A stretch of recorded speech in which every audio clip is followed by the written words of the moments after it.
What's going on, Dolphins fans? It is your boy Dillon, and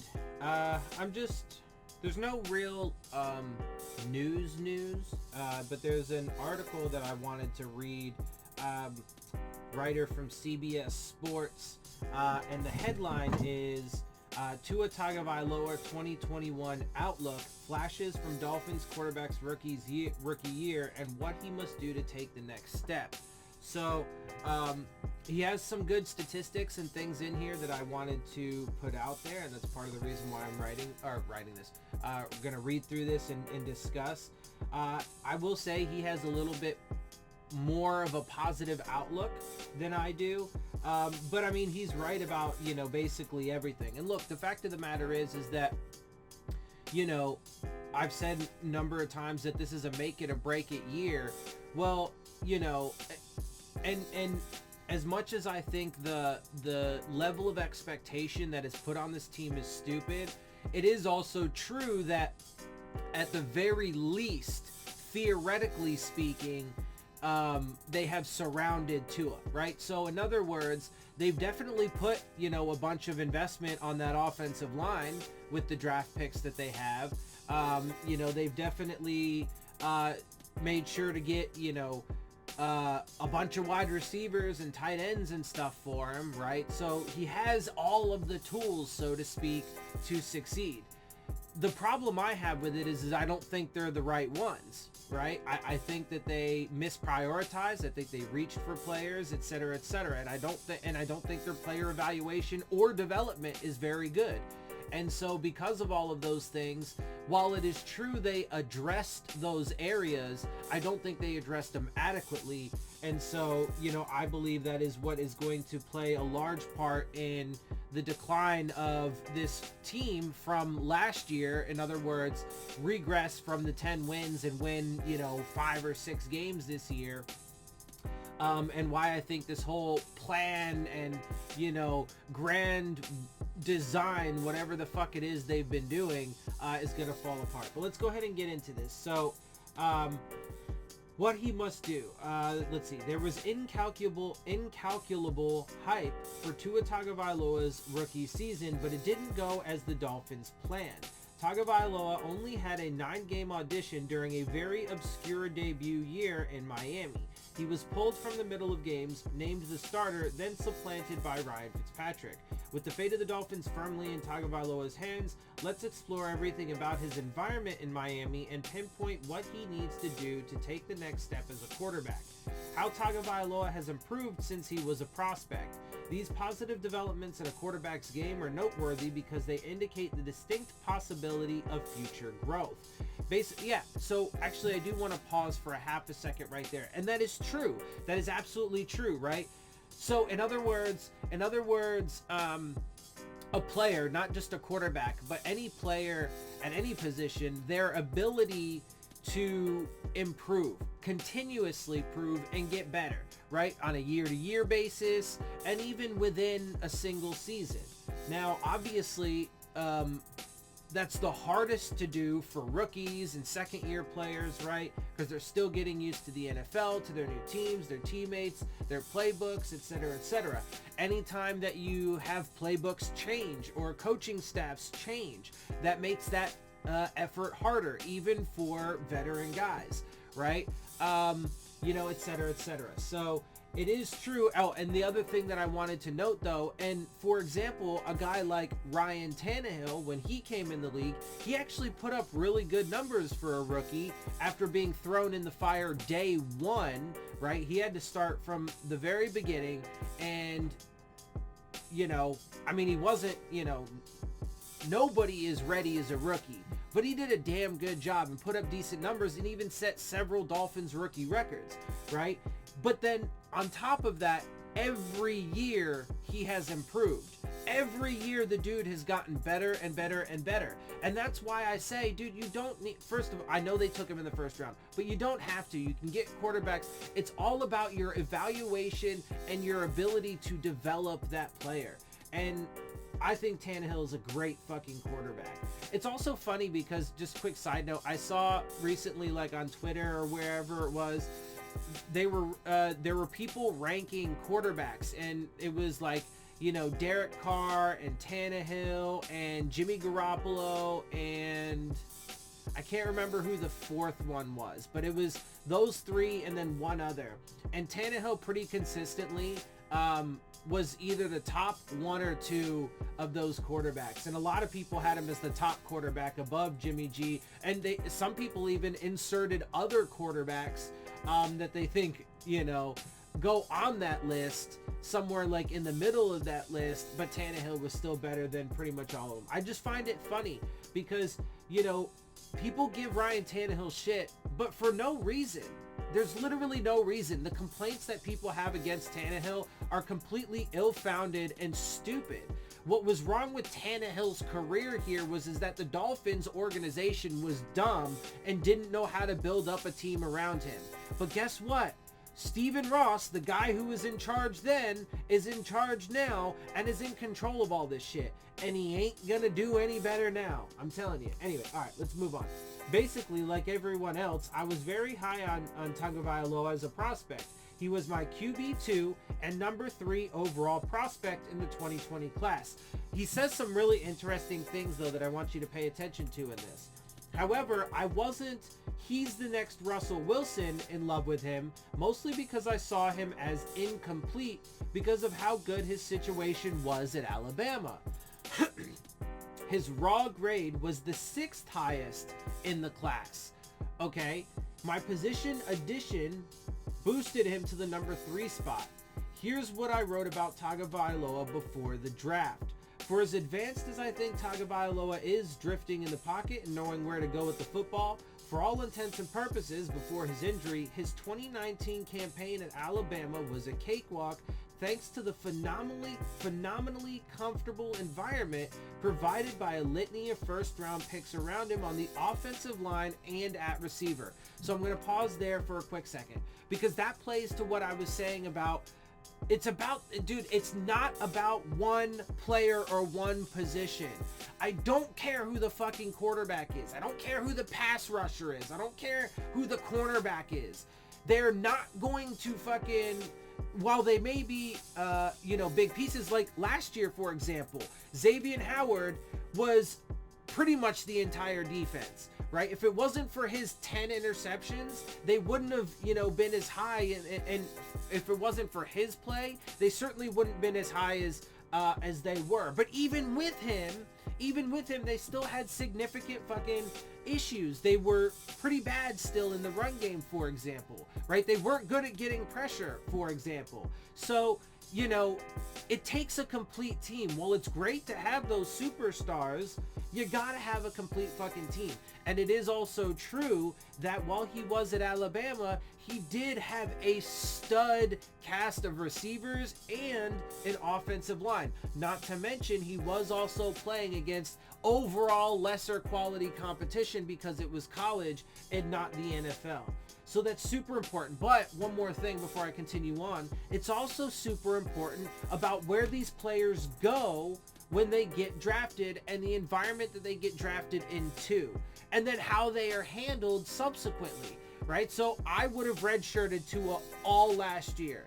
I thought it was a massive mistake to put him in. And look, he had an underwhelming rookie season. There are lots of questions, left kind of a bad taste. He even got a couple injuries, which I was worried about, right?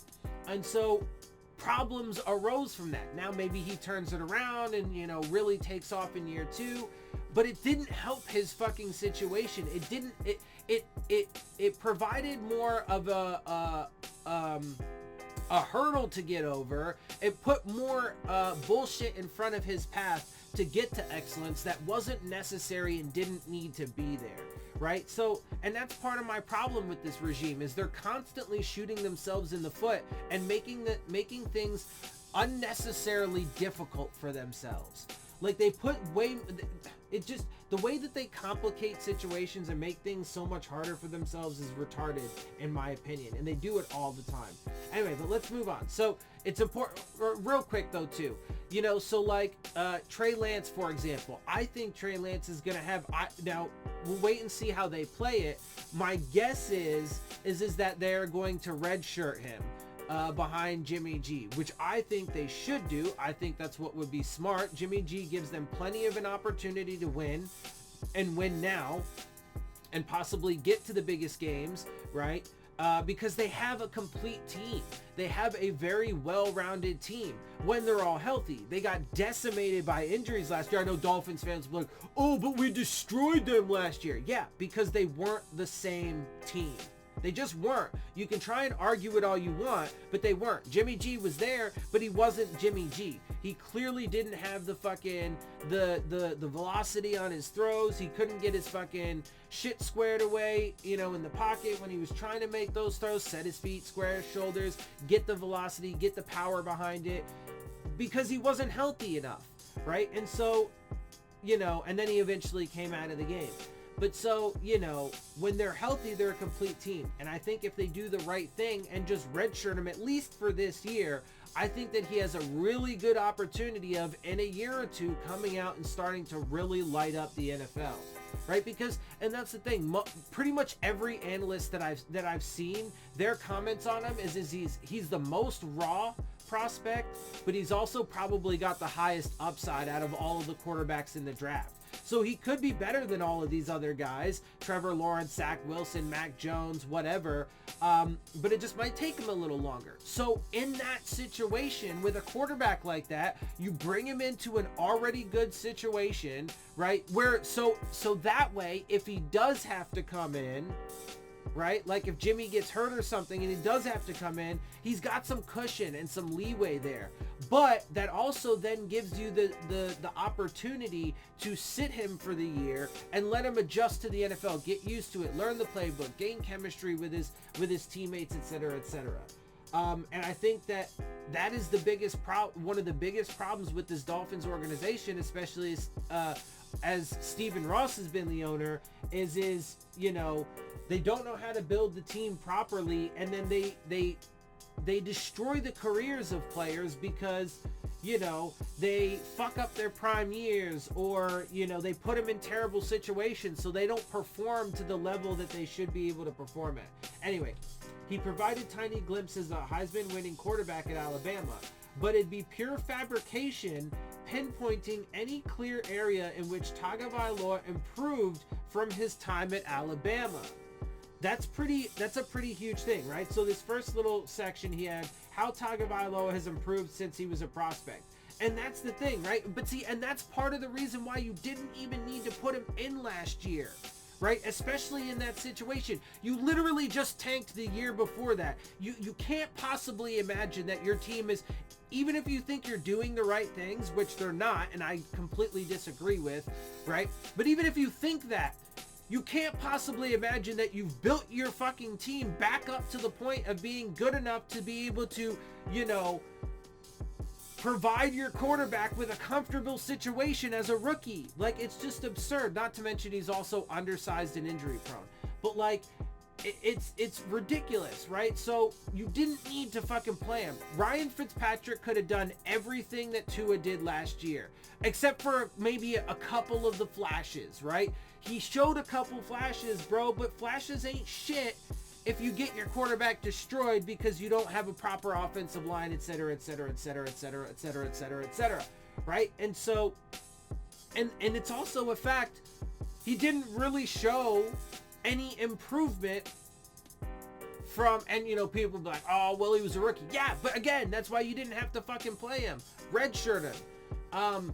Anyway, and not to mention, and we'll actually talk about this more later, but when he went into the game, when he finally did get inserted as the starter, all the indications and reports and, you know, people from the media and everybody talking about it, the coaches and everything that included, because there were quotes and stuff, comments from the coaches, he only knew about 40% of the playbook when he went in. First of all, this year he's got an entirely new one. So how much is he going to know? You know, is it going to take him till week 7 or 8 to learn 40% of this playbook? If that's the case, he has to learn it faster than he did last year. Theoretically, he will, but we don't know, right? And so he's got to learn the playbook faster, but it's completely new, so we'll see. Anyway, back to the point I was making, though, is he really didn't show any improvement. And in fact, I would say that, his, unfortunately, and again, yet another reason why you shouldn't have played him at all, is he kind of got exposed in a lot of ways, right? And so, and that's part of the reason why there are still question marks and somewhat of a bad taste in some people's mouths, etc., right? And again, to be clear, I don't dislike him. I think he's an awesome kid, a great person. I think he's got, wonderful football, skill set and intelligence and all of that stuff. That's great. And I think he can be a wonderful quarterback in the league. I just don't think it's going to end up being with Miami, because I think they are going to fuck the start of his career because they don't know what the fuck they're doing. Anyway, supporting cast. The Dolphins were tanking for Tua for a while meaning the entire 2019 season, and they've done a fine job building around him. I disagree with that, as you guys know. And it's funny because he points out his concerns with the situation, which are the concerns that I have, and the reasons, that and other reasons, those aren't the only reasons, but are part of the reason why I don't believe these are the right people to have in place. And if they're not the right people, then by definition, they didn't do a good job building around him. This year is going to tell us basically everything that we need to know.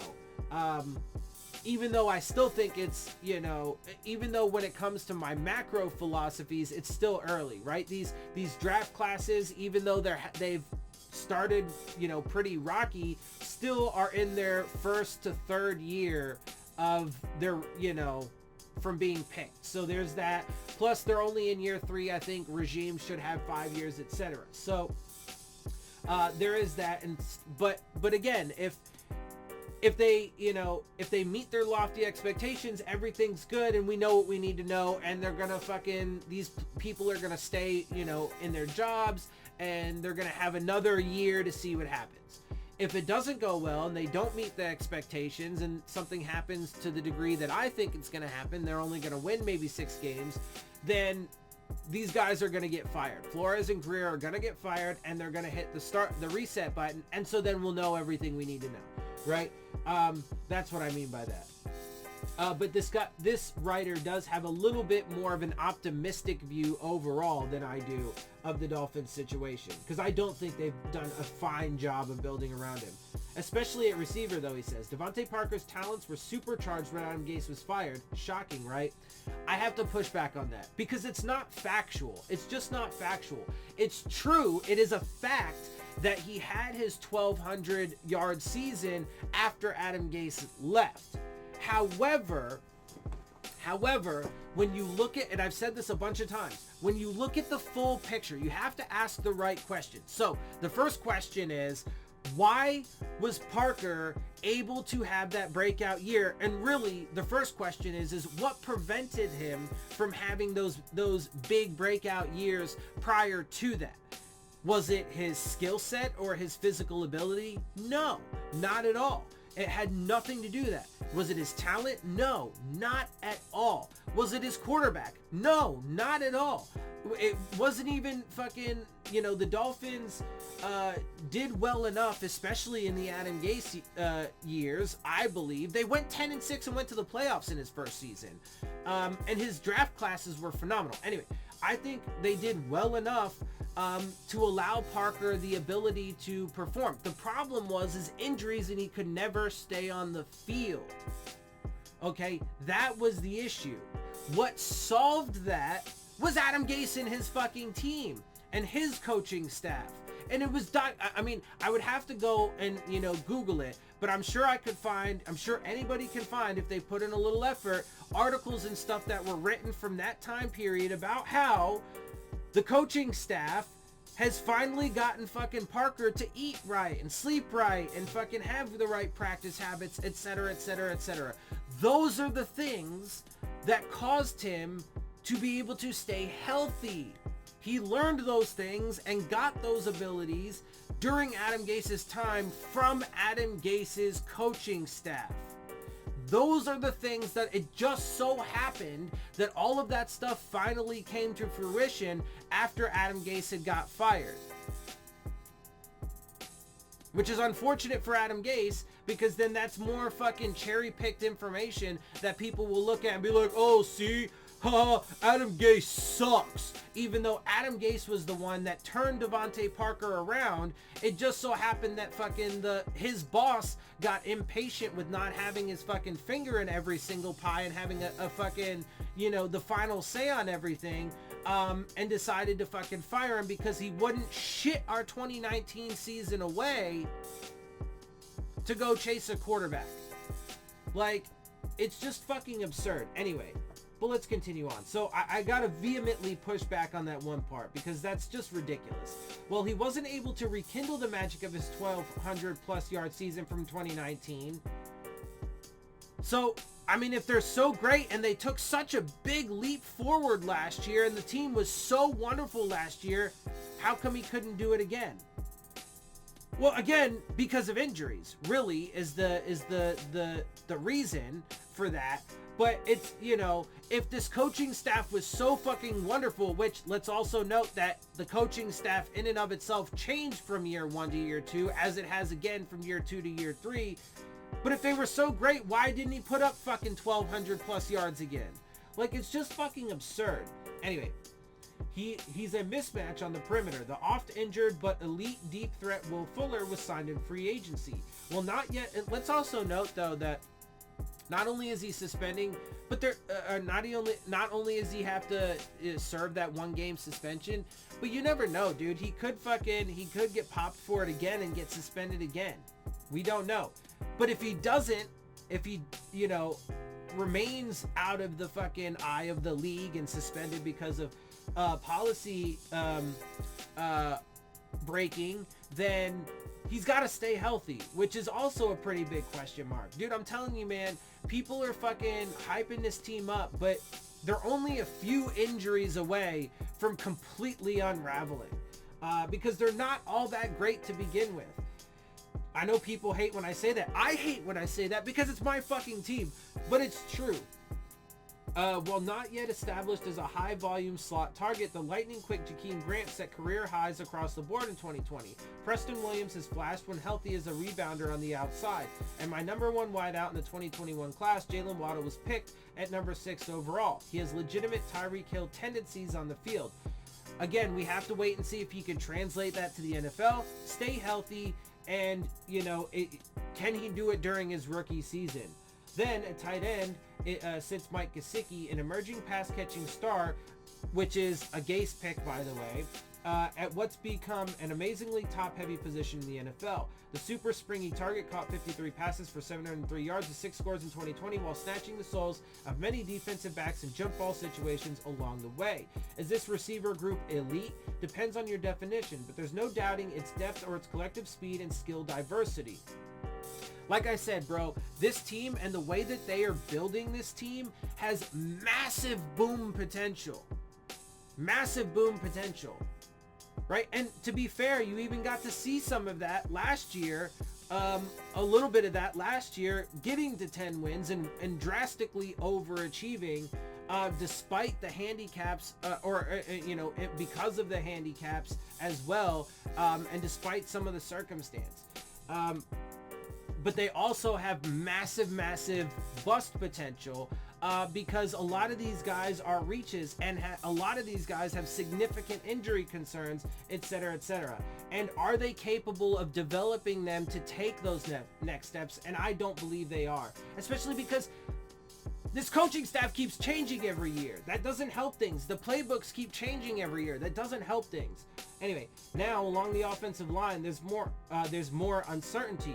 Tagovailoa was only pressured 29.1% of the time last season, a relatively low number.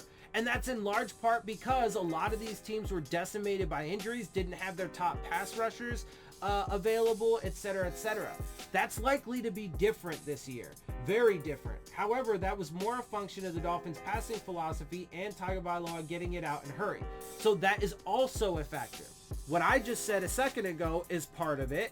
Teams were injured. A lot of teams didn't have their top pass rushers, etc., etc. But also because of the philosophy that they had, it is clear and we know that they didn't push the ball downfield. A lot of it was very short, and he does have a very quick release. I gotta say, it is fucking super fast, and that is one of the intriguing things about him, and one of the flashy things that you like. But there are other significant concerns as well. Per Next Gen Stats, his intended air yards average was 7.7, the 14th lowest out of 41 qualifying quarterbacks. Obviously not good. And he released the football in fewer than 2.5 seconds on 57.9% of his attempts, the 7th highest rate among qualifiers. So that is good, but, you know, it's not enough to overcome the other stuff alone, right? Like, the other stuff has to improve for him and the Dolphins to get where they want to get. Like, he can't keep being the 14th lowest in air average yards. He's got to be able to push the ball downfield and accurate and connect on them. He actually did push the ball downfield a decent amount last season. When you actually go back and watch the tape, there was a fair few. And sure, some of the deep ball shots he took were drops, a couple of them, but there were a bunch of them where he was just off target. Many of them were just off target. So, you know, you got to have the full picture. The blocking was improved from what was an unsurprisingly porous unit during the tank. Okay, but that bar was super low. That doesn't mean that they were good. It still didn't approach being great, which he mentions. Ravens center Matt Skura was added in free agency. He's not a star, but should provide more stability on the interior than what Miami's had recently. That remains to be seen. In round 2, the experienced Liam Eichenberg from Notre Dame was selected. He has guard tackle flexibility, but is limited athletically and needs to get stronger. I'm also pretty sure he's going to start at right tackle. I'm almost certain at this point that it's going to be Jackson at left tackle with Kinley at left guard with probably Skura. I'm guessing Skura because I actually think Dieter probably is going to get cut. But Skura at center with Hunt at right guard and Eichenberg at right tackle. That's my guess. Anyway, unless the talented but raw Austin Jackson takes a sizable step forward in year 2, and it could happen because he's had a full year in the Dolphins strength and conditioning program, that's true, but he's also playing with an entirely new playbook this year. Among other things, among the fact that he's actually going to have to probably face a lot more stout pass rush this year as well. And this Dolphins, and not to mention, you know, he needs his entire unit. This entire offensive line needs to take massive steps forward. But anyway, so my point here is that, you know, while it's true that there are positive things that you can point out, and this is why I understand that this is one of the big reasons why people consider me so negative. And it's true that I'm constantly pointing out the negatives, but that's the reason why is because everybody else wants to completely ignore the negatives or just, you know, say them in passing like they don't fucking matter or like they're not significant factors in the equation. And it's absurd and completely blows my mind. So I have to balance things out because life is all about fucking balance. So while everybody else is blowing smoke up each other's ass and fucking, you know, circle jerking and fucking all this other crazy shit, right? You know, super overhyping things and fucking being like, oh man, we need to make it to the playoffs and at least win a single game in the playoffs, but we really should be making it to the Super Bowl. Like, dude, get the fuck out of here with that noise, bro. Like, it's fucking crazy, right? And it's unrealistic. So while everybody else is doing that, I'm here to keep it fucking real with you. I acknowledge that there were flashes and that there are good things and there are reasons for optimism. Again, this team has a ton of boom potential, but there's also reasons and evidence to show that this team has a ton of bust potential. And in fact, if you look at the overall grand scheme of things, the big picture with all of the data, it actually points more in that direction. Anyway, Miami's offensive line still gives me slight pause about Tagovailoa's development. Now he goes into scheme. Last year, the Dolphins went the unconventional route by hiring Chan Gailey as offensive coordinator after he'd been out of the league since the end of the 2016 campaign. His quick-hitting spread attack helped limit the hits Tagovailoa absorbed as a rookie, but it simply didn't pose enough of a vertical threat for the Dolphins offense to consistently be taken as a serious threat. he also very much missed on a lot of his deep passes when they did take the shots. So, you know, when you constantly miss, it also then, you know, drops the confidence level and you don't take those shots as much. After relieving Gailey of his duties, Brian Flores remained outside the box, hiring co-offensive coordinators George Godsey and Eric Stootsville to share play calling duties for Tagovailoa's second season in the NFL. Pause quick for half a second there. So, unfortunately, if you actually go back and look at the history of dual offensive coordinators, it hasn't exactly panned out well. So that's a hill that they have to overcome, right? Because, again, the history of it is it doesn't tend to work out well. So they have to overcome that history and all of the previous evidence and be, you know, one of the success stories. That's an uphill battle. Okay, so there's that. For his second season. Stootsville has no NFL play calling experience, so that puts another hurdle in the path. So one of your play callers doesn't have any experience, so he's a rookie at it, right? That makes things a bit harder.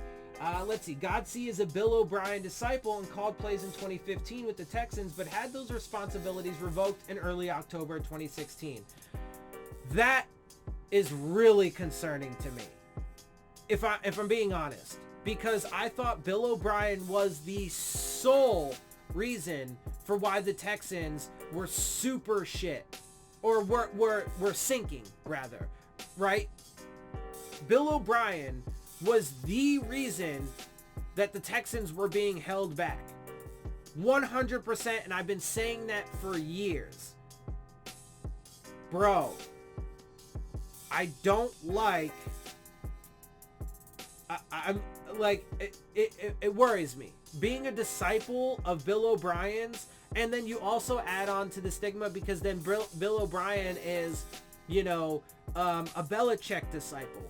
And unfortunately, when you look at the history of Belichick disciples who have gone on to do bigger roles, they don't pan out all that well when they are not in New England, okay, with Belichick. When they leave Belichick and come out from under his wing, they don't fare too well on their own in those big roles. So I gotta say now, and so to me, a lot of people will be like, oh, blah, blah, blah. They'll say a bunch of, you know, shit. But to me, that is yet another hill that they have to fucking climb and overcome, because it doesn't say good things. It doesn't say good things. Of course, neither have schematic philosophies we can study before they run Miami's offense in year 2 of the Tagovailoa experiment. Great. So in other words, we have no idea what they're going to fucking do. That's wonderful. Yay. Anyway, improving his weaknesses. In the 9 contests we saw Tagovailoa, beyond a propensity to check it down quickly, he was mostly ineffective under pressure, which is not good. And unfortunately, that's something that also was true in college. And that has to change. Because again, dude, the offensive line was not very good last year, and they weren't even pressured that much. He put out the stat, 29.1%. That is going to go up this year. I promise you that is going to go up this year. And so it's concerning, right? On plays in which the pocket wasn't clean, the number 5 overall pick completed just under 44% of its throws at a minuscule 4.7 yards per attempt without a touchdown and 2 interceptions. That's pretty bad. That's pretty fucking bad, right? And so that has to drastically improve this season. His accuracy percentage on those tossed ranked 36th of 39 qualifiers.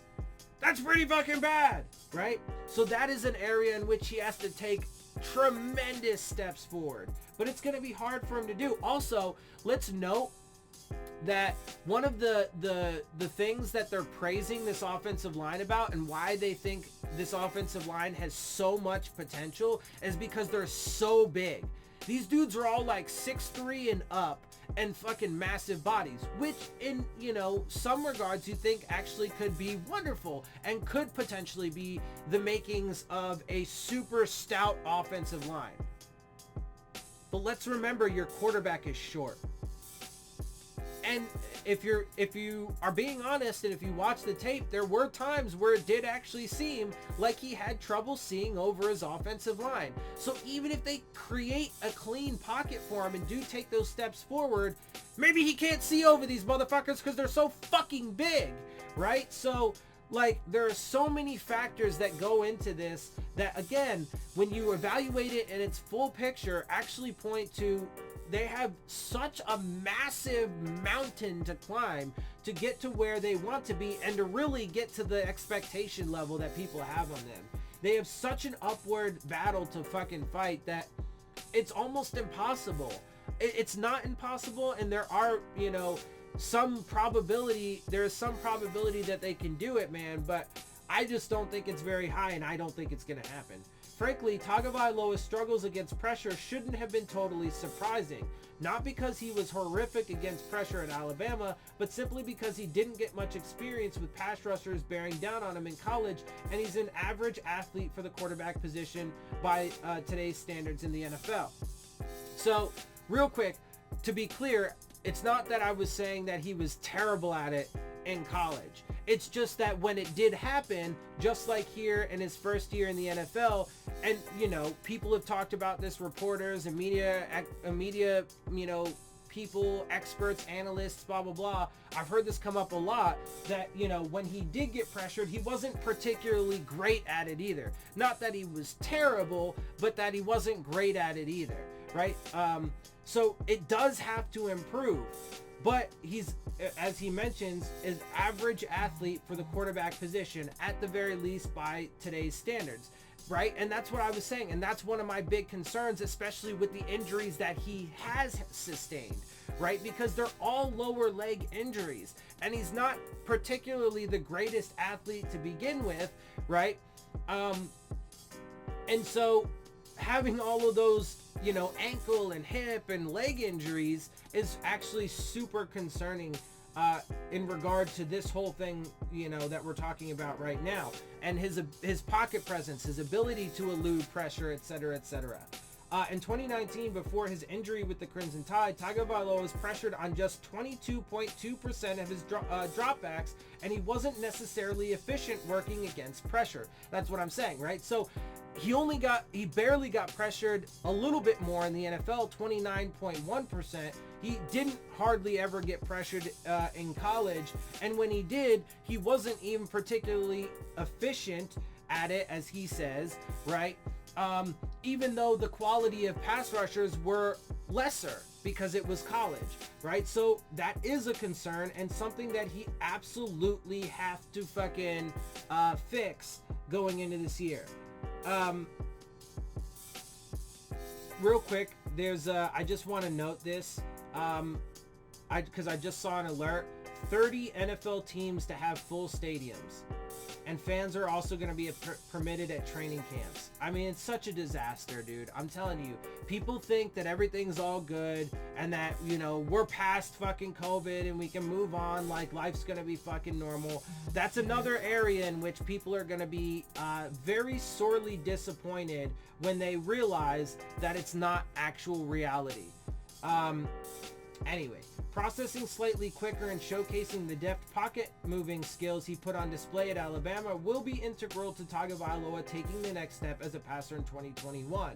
Much more stunningly, Tagovailoa wasn't razor sharp when kept clean. We know passing without pressure is more stable from year to year. His yards per attempt average of 67% ranked 34th. His average depth of target of 7.2 yards ranked 27th. And his adjusted completion percentage of 79.2 ranked 22nd. He, however, did toss 11 touchdowns to just 3 picks, a solid ratio. That's actually not right. It was 11 touchdowns to 5 interceptions, as we know. But also, when you adjust for would-be interceptions, the dude had 16 would-be interceptions. I mean, it's a fact. And, you know, I went through in one of my previous videos and went through all of them. And every single instance was a clear, very near interception. Right? It was, I don't know. Like, it's hard to put a percentage on it, right? Like, I gave there are certain requirements. Like it had to have been caught and just, popped out at the last second when they hit the ground, or called back by penalty or something like that, right? It had to have been like the factor that negated the interception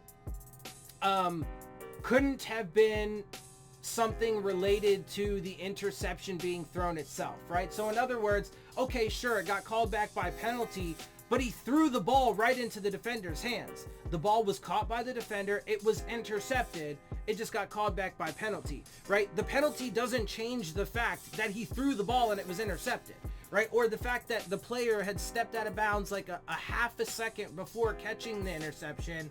It doesn't change the fact that he caught the ball and it was intercepted, physically intercepted, right? Whatever. And even the numerous plays where it was caught, or a hair away from being caught, but they couldn't just corral. They just were unable to corral it. Those still counts because it was a hair away from being intercepted. If they would have just adjusted whatever, right? Like there are parameters, but he had 16 would-be interceptions, so you have to take all of that into account. When Miami's offensive line protects well, Tagovailoa has to be surgically accurate and make good decisions on a regular basis. More downfield aggression from the second-year quarterback will likely have a positive ripple effect in the Dolphins' offense and provide Tagovailoa more uncongested passing lanes underneath and at the intermediate level. We hope. We don't, people keep saying that all the speed on the outside is going to open things up so much for us. We don't know that yet. We have to see. It could potentially, maybe, but the offensive line still has to do their job. The running game still has to do its job. Tagovailoa still has to do his and take a huge step forward, right? So we don't know yet. And to say it definitively like it's some predetermined thing that's just gonna happen no matter what the circumstance, right, is just absurd. We have to wait and see how it plays out. And while and there is significant evidence and reason to believe that it also could not pan out, right? And so you have to take that into account as well. You can't just ignore it and be like, oh no, that doesn't exist, and it's a predetermined thing that these guys are going to be great, go to the playoffs and make it to the Super Bowl. Like, get the fuck out of here with that shit. Like, that's ridiculous. And while the long ball, of course, is more likely to create splash plays for the offense, the instances when the downfield pass are utilized are few and far between. Tagovailoa was revered as a prospect because of his smarts and ball placement from 0 to 19 yards down the field, strengthening his strengths. While scheme factored in, Tagovailoa was good at avoiding sacks in 2020, when many young quarterbacks tend to hang on to the football too long. He did show instances of that too, but he also did show, and these were some of the flashes, some of his elusiveness. But again, that's why the lower leg injuries concern me, because if he keeps having lower leg injuries, well, he's not going to be so elusive for too long, right? Which leads to pressures, which leads to sacks. His sack rate of 6.5% was lower than every first-round quarterback picked from 2018 to 2020 who played as a rookie besides Justin Herbert and Baker Mayfield. Interesting. That's actually really interesting. Sacks significantly decreased the chances an offense scores a touchdown. For 538.com, before the 2020 season, NFL teams averaged scoring a touchdown on 24.5% of their drives that did not include a sack. When a sack occurred, that figure plummeted to 7.2%. Therefore, Tagovailoa's quick trigger is a subtle weapon. And again, that's one of the flashes. His super fucking fast, and that's part of the intriguing upside, right? And of course, it helps to mitigate some cracks along the offensive line. While the Dolphins shouldn't aim to be obsessive about the short passing game or expect it'll yield much different results in 2021, allowing Tagovailoa to meticulously move the football down the field with quick throws can't be a philosophy that's expelled from the offense altogether, right? Because there has to be balance. You're not going to be a winner just simply based off of, the short passing game and quick throws, consistently, right? It's a piece of the puzzle, right? Just like RPOs are a piece of the puzzle, downfield passing, down the seam, right? The run game, right? All of these are pieces of the puzzle, and they all have to do their part. Even in 2019 at Alabama, Tagovailoa's average depth, I think he means 2019. Yeah, my bad. Even in 2019 at Alabama, Tagovailoa's average depth of target of 8.8 yards ranked 73rd among qualifying quarterbacks in college football. And that was even with all, and that's what I'm saying. Some of these concerns do date back through college. And so it is somewhat, you can bring up the factor that he had, a bunch of first round picks on the offensive line and at wide receiver that might have done a lot of the work for him. It is fair to point that out and say that that is a concern that he will have to prove wrong and overcome at this level. Let's see. And the addition of Waddle makes the Dolphins more yak capable. So there's more upside in a high percentage throw made within the first second or two after Tagovailoa catches the snap than there was in his debut season. That is true, but it's certainly not anywhere close to a guarantee, especially if the Dolphins, for example, decide to play Waddle on special teams and get him hurt because of it. Anyway, season outlook. Of course, a larger sample size from rookie year Tagovailoa would have provided a better indication of how he'll perform in the future. We all know a strong supporting cast is vital for a young quarterback, and adding receiving talent with aggression, once considered absurd, is now common. Ask the Buccaneers. The Dolphins have constructed a pass-catching contingent that will remove one what-if layer from their end-of-season assessment of Tagovailoa.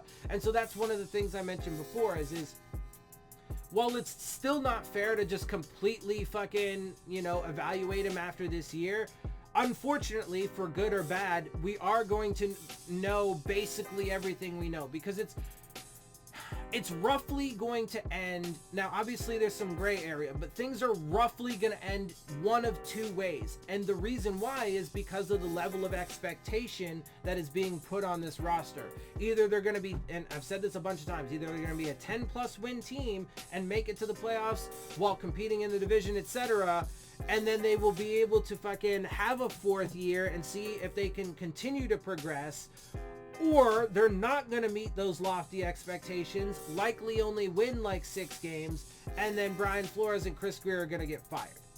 Most likely. Those are the two most likely situations. Those are the two highest probability situations. Now, there are other ways that it could go, right? They could win 8 or 9 games and still, keep their jobs, and Stephen Ross might think they could fucking, really do it next year. There is some probability of that. I think it's super low because he's getting older and older and more desperate. But there is some probability, right? But the two highest probable scenarios are the boom or the bust. The boom or the bust. So we have to wait and see how that plays out. But at least theoretically speaking and on paper, there are very little excuses because they have addressed the offensive line and the wide receiver position, right? And they theoretically have a really stout defense.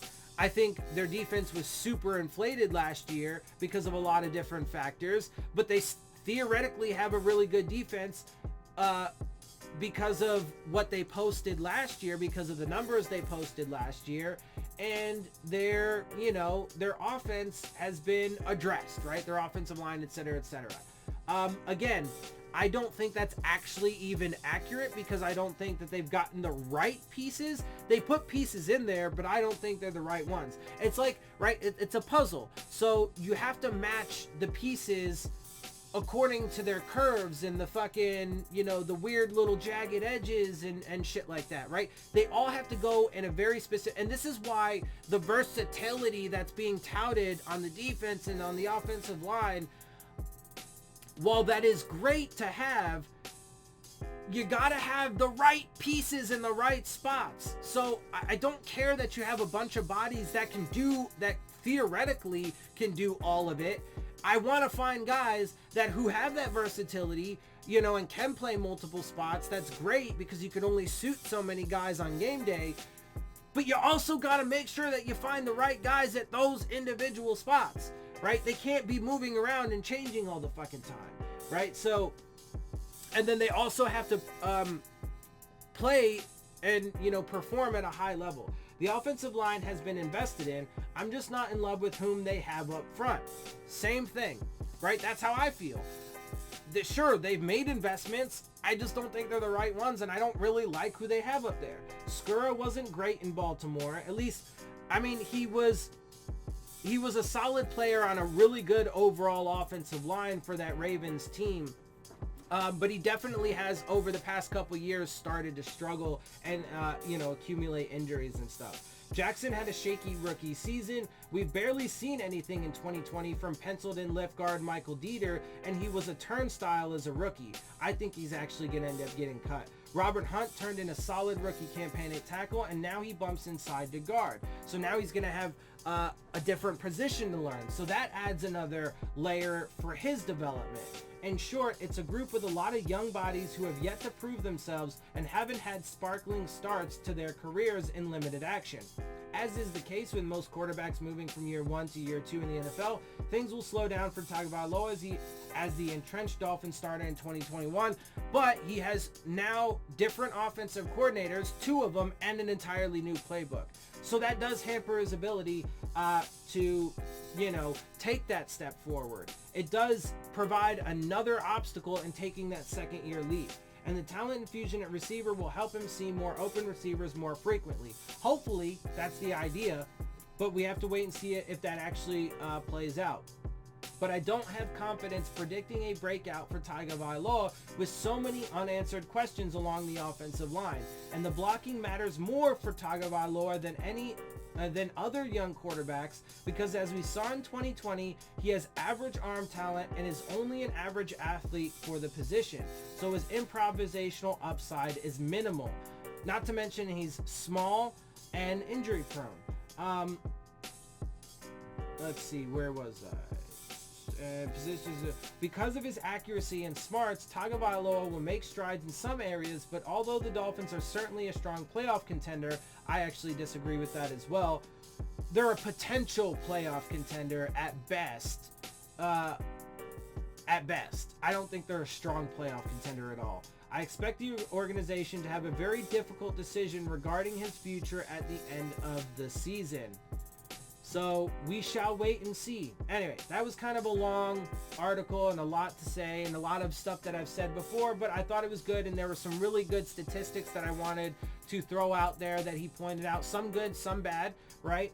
And so, look, again, and to be clear, I'm not negative because I want to be, and I want them to prove me wrong. This is just my evaluation of the situation based off of all of the data, not cherry-picked bits of information.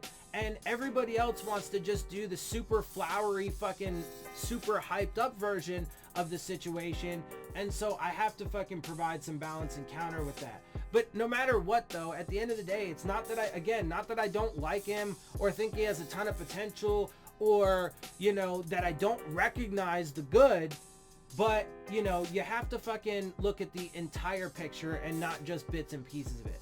All right, with that, I'm gonna get out of here. I hope you guys appreciate my perspective. If you do, make sure you hit the subscribe button, make sure you hit the like button, make sure you hit the bell if you want to get the alerts. Share my channel and videos with your friends and family. Leave your questions, comments, and concerns down in the comment section. And of course, as always, follow me on Twitter at Dillon Tartaro. And with that, I am out. I'll see y'all soon. Hands up.